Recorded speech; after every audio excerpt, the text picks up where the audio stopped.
El entierro prematuro. Hay ciertos temas de interés absorbente, pero demasiado horribles para ser objeto de una obra de ficción.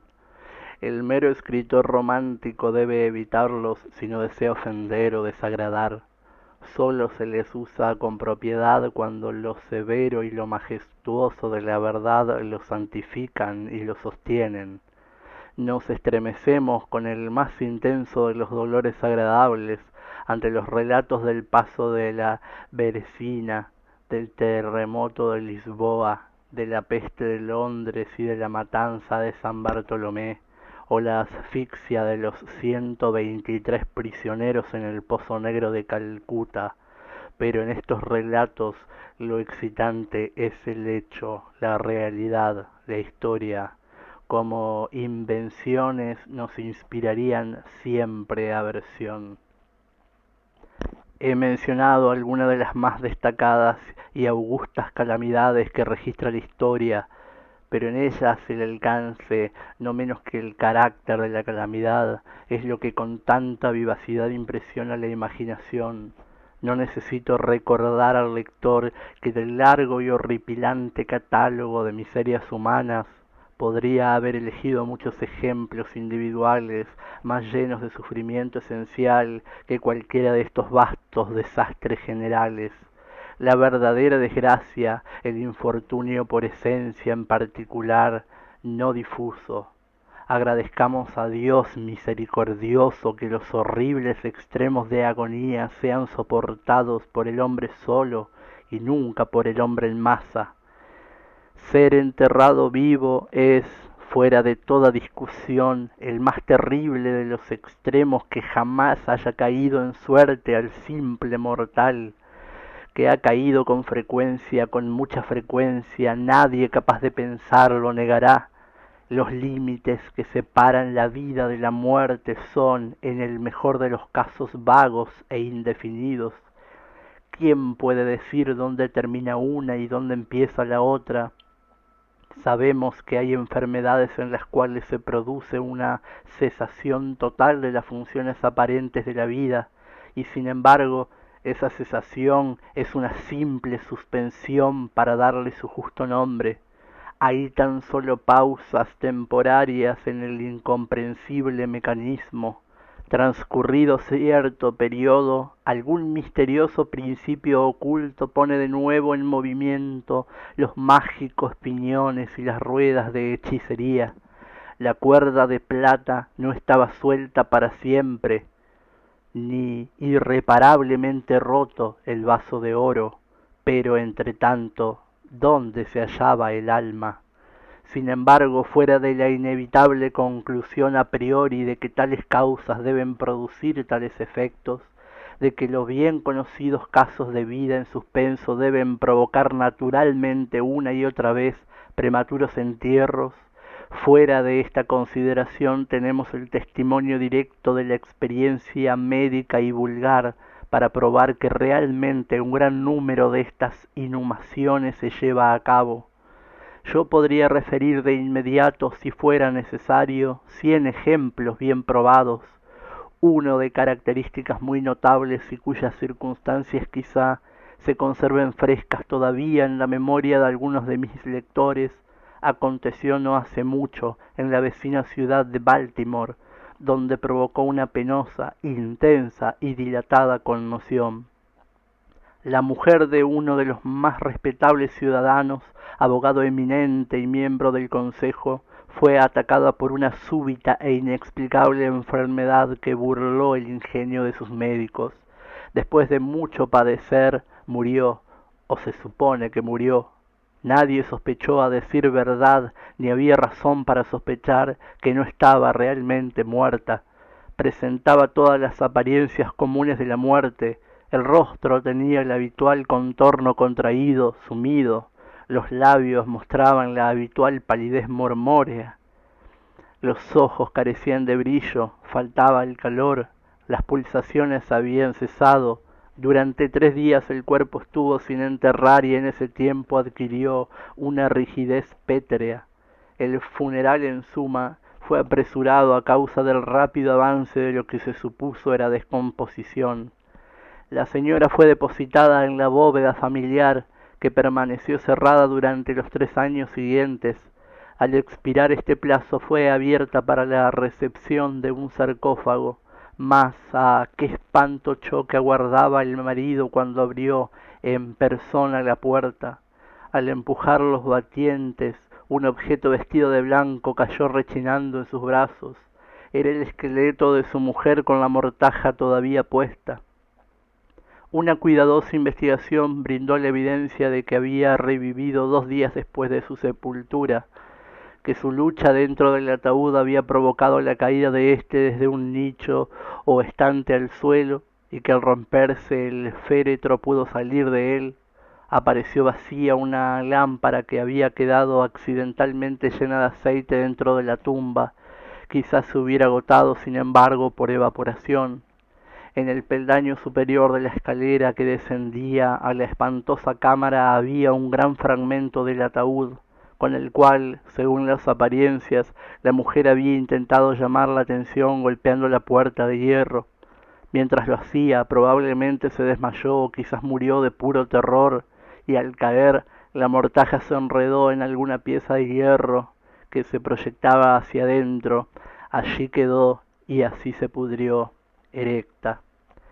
En el año 1810 hubo en Francia un caso de inhumación prematura, rodeado de circunstancias que justifican ampliamente el aserto de que la verdad es más extraña que la ficción. La heroína de la historia era Mademoiselle Victorine Lafourcade, una joven de ilustre familia, rica y de gran belleza. Entre sus numerosos cortejantes se contaba Julien Busset, un pobre literatur o periodista de París. Su talento y su afabilidad general lo habían señalado a la atención de la heredera, quien parecía haberse enamorado realmente de él, pero su orgullo de casta le decidió, por último, a rechazarlo y casarse con un tal Monsieur Renel, banquero y diplomático de cierta distinción. Después del matrimonio, este caballero descuidó a su mujer y quizás llegó a maltratarla, de hecho. Después de pasar juntos algunos años desdichados, ella murió. Por lo menos su estado semejaba tanto a la muerte que engañó a todos quienes la vieron.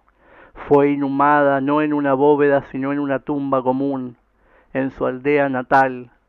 Lleno de desesperación y todavía inflamado por el recuerdo de su profundo cariño, el enamorado viaja de la capital a la remota provincia donde se encuentra la aldea, con el propósito romántico de desenterrar el cuerpo y apoderarse de sus exuberantes trenzas. Llega a la tumba. A medianoche desentierra el ataúd, lo destapa, y en el momento de desprender el cabello, lo detienen los ojos de la amada, quien se abren. La mujer había sido enterrada viva. La vitalidad no había desaparecido del todo y las caricias del enamorado la despertaron del letargo que fuera equivocadamente tomado por la muerte. El joven la llevó frenético a su alojamiento en la aldea. Empleó ciertos poderosos reconstituyentes aconsejados por no pocos conocimientos médicos. Al fin, ella revivió, reconoció a su Salvador, permaneció con él hasta que lenta y gradualmente recobró toda su salud. Su corazón no era empedernido, y esta última lección de amor bastó para ablandarlo. Lo entregó a Busset. No volvió más junto a su marido. Ocultando su resurrección, huyó con su amante a América. 20 años después, los dos regresaron a Francia, persuadidos de que el tiempo había cambiado tanto la apariencia de la señora que sus amigos no podrían reconocerla, pero se equivocaron, pues el primer encuentro Monsieur Renel reconoció efectivamente a su mujer y la reclamó. Ella rechazó el reclamo y el tribunal la apoyó, resolviendo que las peculiares circunstancias junto con el largo lapso transcurrido habían abolido no sólo desde el punto de vista de la equidad, sino legalmente la autoridad del matrimonio. La revista de cirugía de Leipzig, publicación de gran autoridad y mérito que algunos libreros americanos harían bien en traducir y editar, relata en uno de los últimos números un suceso muy penoso que presenta las características en cuestión. Un oficial de artillería, hombre de gigantesca estatura y robusta salud, fue derribado por un caballo indomable, recibiendo una contusión muy fuerte en la cabeza que enseguida le hizo perder el sentido. Tenía una ligera fractura de cráneo, pero sin peligro inmediato. La trepanación se realizó con éxito, se le practicó una sangría y se adoptaron otros muchos métodos comunes al alivio, pero cayó gradualmente en un sopor cada vez más grave y por último se le dio por muerto. Hacía calor y lo enterraron con prisa indecorosa en uno de los cementerios públicos. Sus funerales se realizaron un día jueves. El domingo siguiente frecuentaban el cementerio como de costumbre numerosos visitantes cuando alrededor del mediodía se produjo un gran revuelo provocado por las palabras de un campesino que, habiéndose sentado en la tumba del oficial, sintió claramente una conmoción en la tierra, como si alguien estuviera luchando debajo. Al principio nadie prestó atención a las palabras del hombre, pero su evidente terror y la terca insistencia en que se repetía su historia tuvieron al fin naturales efectos sobre la multitud. Algunos consiguieron de inmediato unas palas y la tumba, vergonzosamente superficial, estuvo en pocos minutos tan abierta que dejó ver la cabeza de su ocupante. Daba la impresión de estar muerto, pero aparecía casi sentado dentro del ataúd, cuya tapa, en una furiosa lucha, había levantado parcialmente. Fue llevado enseguida al hospital más cercano, donde se le declaró vivo, aunque en estado de asfixia. Después de algunas horas reaccionó, reconoció a sus amigos y con frases entrecortadas habló de sus angustias en el sepulcro. A través de su relato resultó claro que la víctima debía haber conservado conciencia en la vida durante más de una hora después de la inhumación, hasta perder el sentido. La fosa había sido llenada descuidadamente con una tierra muy porosa, sin apisonarla, y así le llegó aire. Oyó los pasos de la multitud sobre su cabeza y trató a su vez de hacerse oír. El tumulto en el interior de la tierra, dijo, fue lo que le pareció despertarlo de un profundo sueño, pero apenas despierto comprendió el espantoso horror de su estado. Este paciente, según se dice, iba mejorando y parecía encaminado hacia un restablecimiento definitivo, cuando sucumbió víctima del charlatanismo de la experimentación médica. Se le aplicó la batería galvánica y expiró de pronto en uno de esos paroxismos estáticos que en ocasiones produce. La mención de la batería galvánica, sin embargo, me trae a la memoria un caso bien conocido y muy extraordinario, donde su acción brindó la manera de volver a la vida a un joven abogado de Londres que estuviera enterrado durante 2 días.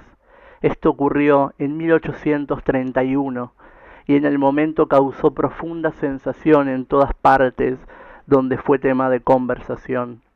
El paciente, el señor Edward Stapleton, había muerto aparentemente de fiebre tifus, acompañada de algunos síntomas anómalos que excitaron la curiosidad de sus médicos. Después de su aparente deceso, se solicitó a los amigos una autorización para un examen post-mortem, pero estos se negaron a permitirlo. Como sucede con frecuencia ante tales negativas, los médicos resolvieron desenterrar el cuerpo y disecarlo a gusto en privado. Se hicieron fáciles arreglos con algunos de los numerosos ladrones de cadáveres que abundaban en Londres, y la tercera noche después de la inhumación, el supuesto cadáver fue desenterrado de una tumba de 8 pies de profundidad y depositado en la sala operatoria de un hospital privado. Al practicarse una incisión de cierta longitud en el abdomen, el aspecto fresco e incorrupto del sujeto sugirió la conveniencia de aplicar la batería. Se hicieron sucesivos experimentos con los efectos acostumbrados, sin nada peculiar en ningún sentido, salvo, en 1 o 2 ocasiones, una apariencia de vida mayor que la ordinaria en la acción convulsiva. Era tarde, estaba por amanecer, y se juzgó oportuno al fin proceder de inmediato a la disección. pero uno de los estudiantes tenía especiales deseos de probar una teoría propia e insistió en la aplicación de la batería a uno de los músculos pectorales. Después de practicar una tosca incisión, se estableció apresuradamente un contacto. Entonces el paciente, con un movimiento rápido pero nada convulsivo, se levantó de la mesa, caminó hasta el centro del recinto, miró extrañado a su alrededor unos instantes y entonces habló. Lo que dijo fue ininteligible, pero pronunció unas palabras. El silabeo era claro. Después de hablar, cayó pesadamente al suelo.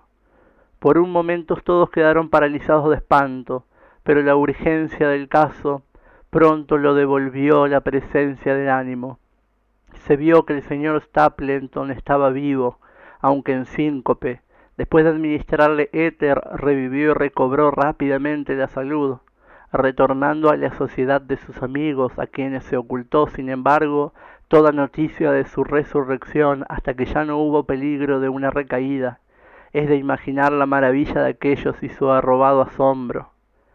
La nota más espeluznante de este incidente se encuentra, sin embargo, en lo que afirma el mismo señor Stapleton.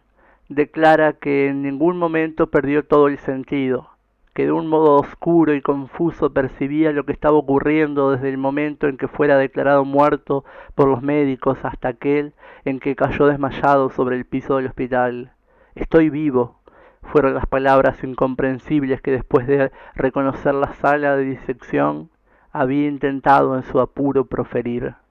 Sería cosa fácil multiplicar historias como estas, pero me abstengo porque en realidad no nos hacen falta para asentar el hecho de que se producen entierros prematuros. Al reflexionar en las muy raras veces en que por la naturaleza del caso tenemos la posibilidad de conocerlos, debemos de admitir que han de ocurrir frecuentemente sin que lo sepamos. En realidad, rara vez se ha removido con cierta extensión un cementerio, por cualquier motivo, sin que aparecieran esqueletos en posturas que insinúan la más horrible de las sospechas. Horrible, sí, la sospecha, pero más horrible el destino. Puede asegurarse sin vacilación que ningún suceso se presta tan terriblemente como la inhumación antes de la muerte para llevar al colmo de la angustia física y mental. La intolerable opresión de los pulmones, las sofocantes emanaciones de la tierra húmeda, las vestiduras fúnebres que se adhieren, el rígido abrazo de la morada estrecha, la negrura de la noche absoluta, el silencio como un mar abrumador, la invisible pero palpable presencia del vencedor gusano, esas cosas, junto con los recuerdos del aire y la hierba que crecen arriba, la memoria de los amigos queridos que volarían a salvarnos si se enteraran de nuestro destino, y la conciencia de que nunca podrán enterarse de él, de que nuestra suerte desesperanzada es la de los muertos de verdad. Estas consideraciones, digo, llevan al corazón aún palpitante a un grado de espanto intolerable, horror ante el cual la imaginación más audaz retrocede. No conocemos nada tan angustioso en la tierra, no podemos pensar en nada tan horrible en los dominios del más profundo infierno, y por eso todos los relatos sobre este tópico tienen un interés profundo, interés que sin embargo en el sagrado espanto del tópico mismo depende justa y específicamente de nuestra creencia en la verdad del asunto narrado. Lo que voy a contar ahora es mi propio conocimiento real, mi experiencia efectiva y personal. Durante varios años sufrí accesos de ese singular trastorno que los médicos se han puesto de acuerdo en llamar catalepsia, a falta de un nombre más definitivo. Aunque tanto las causas inmediatas como las predisposiciones y aún el diagnóstico real de esta enfermedad siguen siendo misteriosos, su carácter evidente y manifiesto es de sobra conocido. Las variaciones parecen serlo especialmente de grado. A veces el paciente yace solo un día o un periodo aún más breve, en una especie de exagerado letargo, Está privado de conocimiento y aparentemente inmóvil, pero las pulsaciones del corazón aún se perciben débilmente. Quedan algunas huellas de calor, una ligera coloración se demora en el centro de las mejillas, y aplicando un espejo en los labios podemos descubrir una torpe, desigual y vacilante actividad de los pulmones. Otras veces el trance dura semanas y aún meses, mientras el examen más minucioso y las más rigurosas pruebas médicas no logran establecer ninguna distinción material entre el estado del paciente y lo que concebimos como muerte absoluta. Muy a menudo lo salvan del entierro prematuro sus amigos, que los habían ya atacado de catalepsia y las consiguientes sospechas, pero sobre todo lo salva su apariencia incorrupta. La enfermedad avanza, por fortuna, gradualmente. Las primeras manifestaciones, aunque marcadas, son inequívocas. Los ataques son cada vez más característicos y cada uno dura más que el anterior. En esto reside la seguridad principal en cuanto a la inhumación. El desdichado, cuyo primer ataque tuviera el carácter grave que en ocasiones se presenta, sería casi inevitablemente depositado vivo en la tumba. Mi caso difería en características sin importancia de los mencionados en los libros de medicina. A veces, sin ninguna causa aparente, me sumía poco a poco en un estado de semisíncope o casi desmayo, y ese estado, sin dolor, sin capacidad para moverse o para hablar o pensar, pero con una confusa conciencia letárgica de vida y de la presencia de aquellos que rodeaban mi lecho, duraba hasta que la crisis de la enfermedad me devolvía, de improviso, el perfecto conocimiento. Otras veces el acceso era rápido, fulminante. Me sentía enfermo, aterido, helado, con vértigo y de pronto caía postrado. Entonces todo estaba vacío semanas enteras y negro silencioso, y la nada se convertía en el universo. La total aniquilación no podía ser mayor. De estos últimos ataques despertaba, sin embargo, en una lenta graduación comparada con la instantaneidad del acceso. Así como amanece el día para el mendigo sin casa y sin amigos, para el que rueda por las calles en la larga y desolada noche de invierno, así tan tardía, tan cansada, tan alegre volvía a mí la luz del alma. Pero fuera de la tendencia al síncope mi salud general parecía buena, y no hubiera advertido que sufría tal enfermedad a menos que una peculiaridad de mi sueño pudiera considerarse como provocada por ella. Al despertarme nunca podía recobrar de inmediato la posesión de mis sentidos, y permanecía siempre durante algunos minutos en un estado de extravío y perplejidad, pues las facultades mentales en general y la memoria en especial se hallaban en absoluta suspensión. En todos mis padecimientos no había sufrimiento físico, sino una infinita angustia moral. Mi imaginación se tornó macabra, hablaba de gusanos, de tumbas, de epitafios. Me perdían en sueños de muerte y la idea del entierro prematuro poseía permanentemente mi espíritu. El horrible peligro al cual estaba expuesto me obsesionaba día y noche.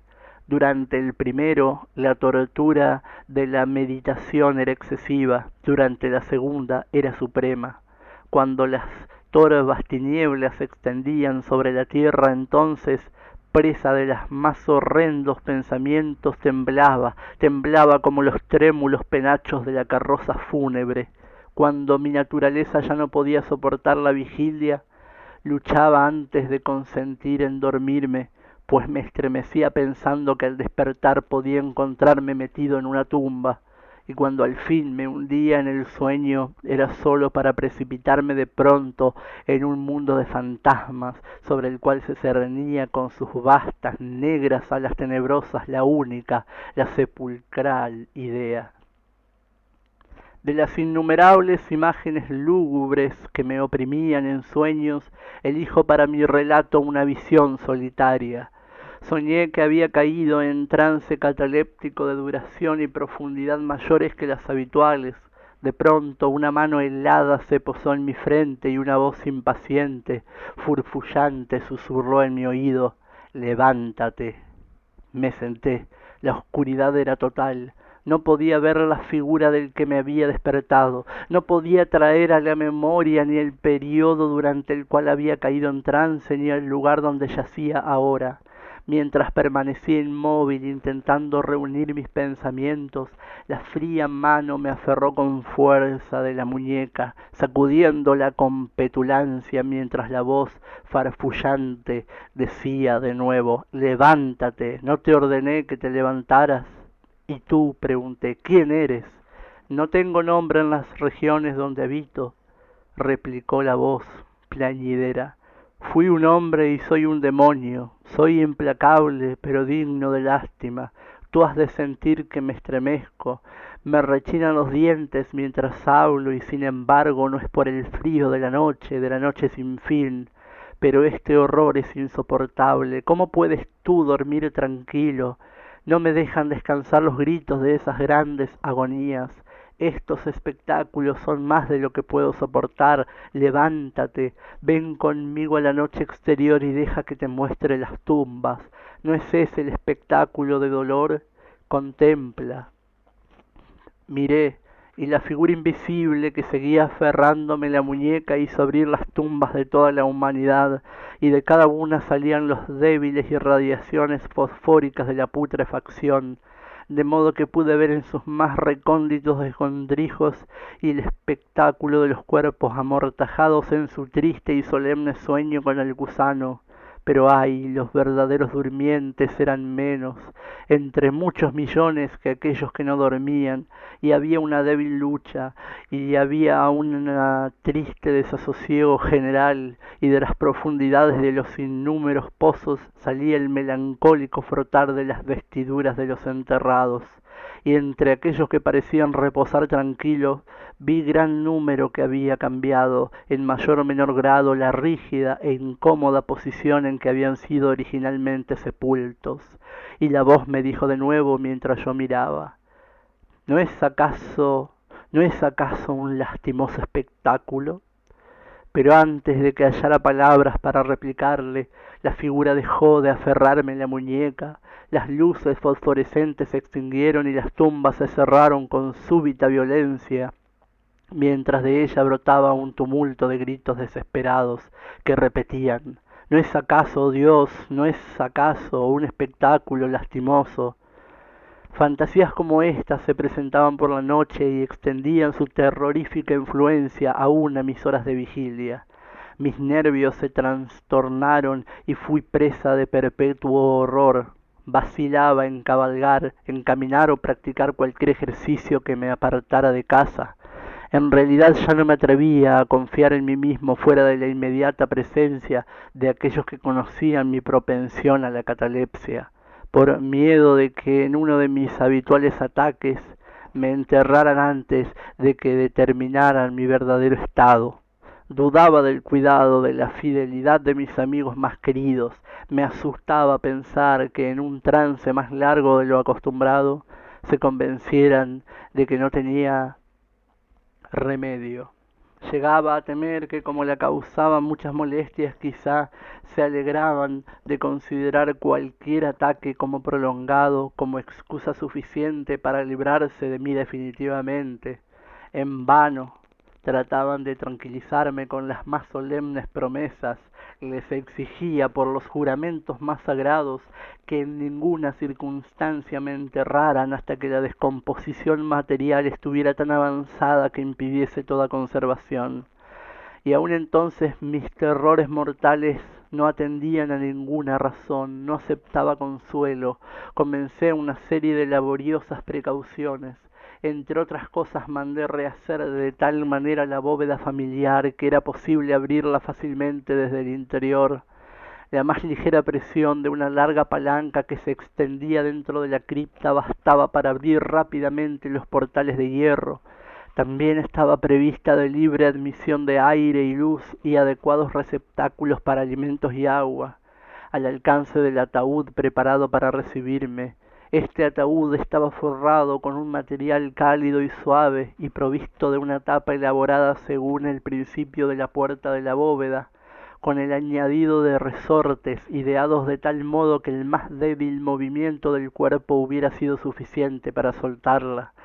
Además de todo esto, del techo de la tumba colgaba una gran campana cuya soga, estaba previsto, entraría por un agujero en el ataúd, siendo atada a una de las manos del cadáver. Mas, ay, ¿de qué sirve la vigilancia contra el destino del hombre?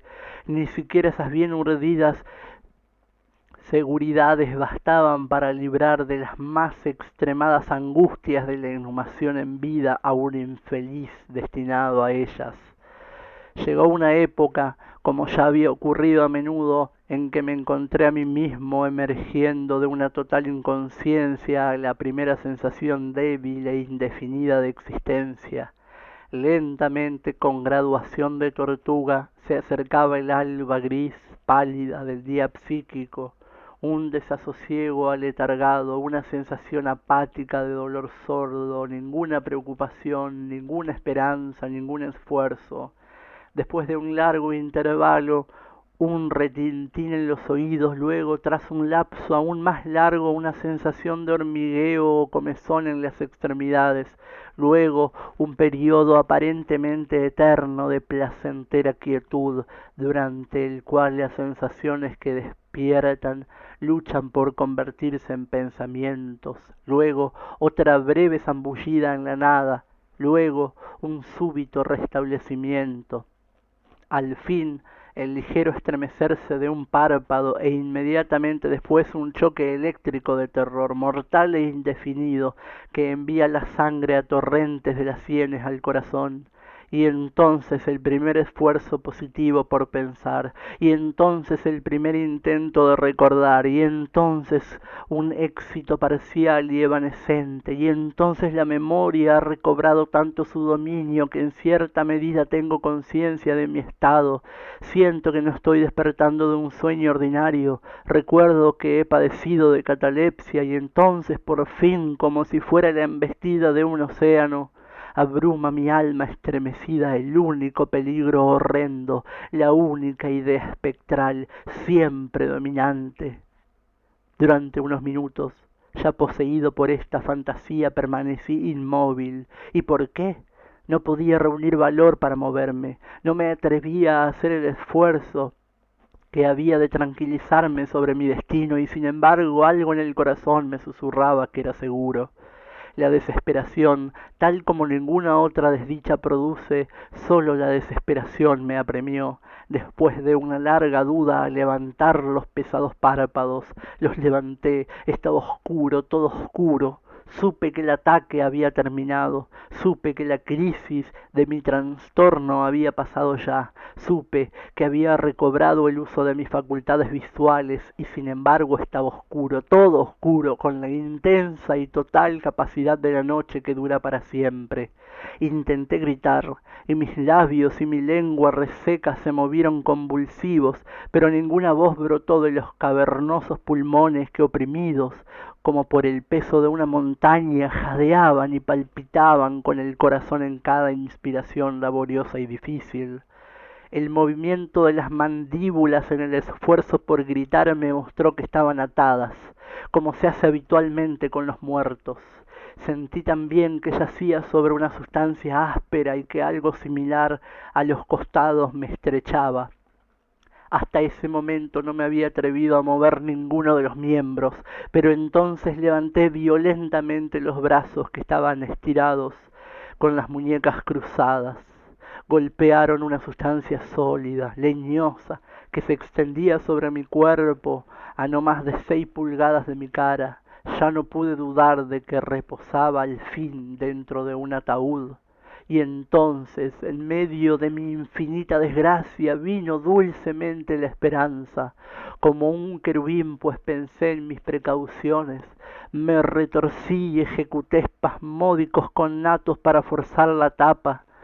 No se movía. Me palpé las muñecas en búsqueda de la soga. No la encontré.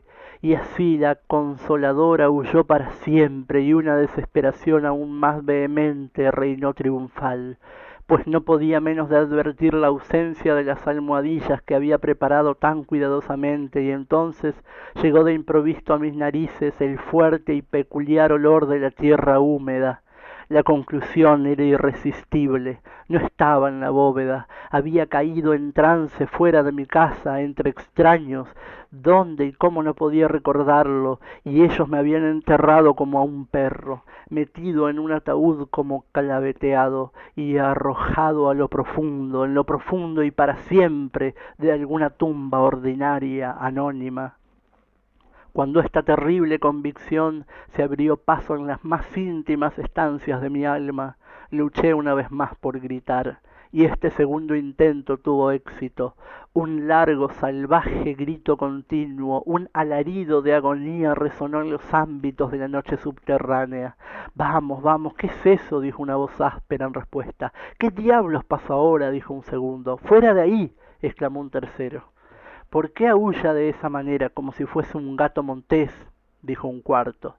Y entonces unos individuos muy rústicos me sujetaron y me sacudieron sin ceremonias.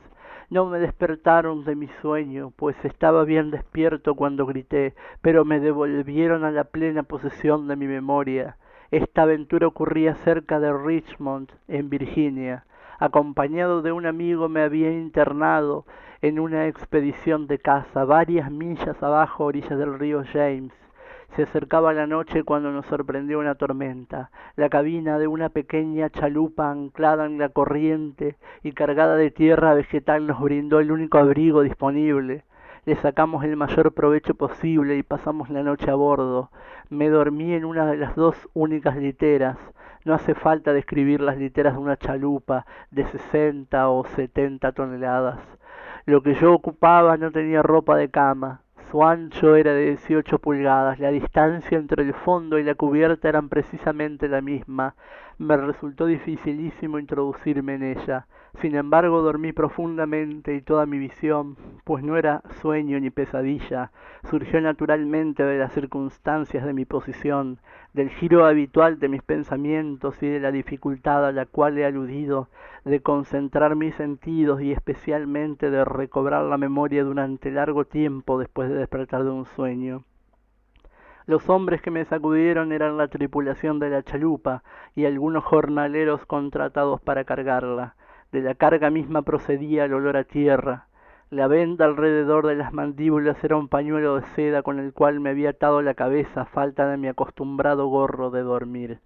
Las torturas sufridas fueron indudablemente iguales en aquel momento a las de la verdadera sepultura. Eran espantosas, de un horror irreconocible, pero del mal procede el bien, porque su mismo exceso provocó en mi espíritu una inevitable reacción.